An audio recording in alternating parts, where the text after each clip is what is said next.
خاوند کے بیوی پر حقوق، بیوی کا مشاورت سے انکار کرنا کیسا ہے اسلام کی روح میں؟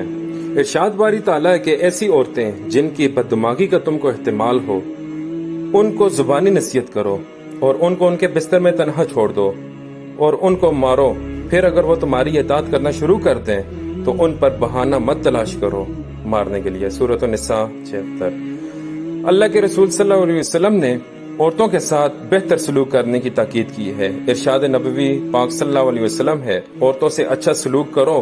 تم لوگ عورتوں کے بارے میں اللہ سے ڈرو۔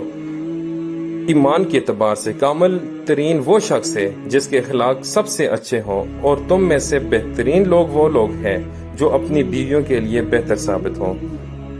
ترمذی۔ اللہ کے رسول صلی اللہ علیہ وسلم نے نیک عورتوں کو بہترین متاع قرار دیا ہے۔ مسلم۔ فرمان نبوی صلی اللہ علیہ وسلم ہے کہ کوئی شخص اپنی بیوی کو غلام کی طرح نہ مارے، کیونکہ یہ بات مناسب نہیں کہ اول تو اس سے مارے پھر آخر دن اس سے مشاورت کرے۔ بخاری۔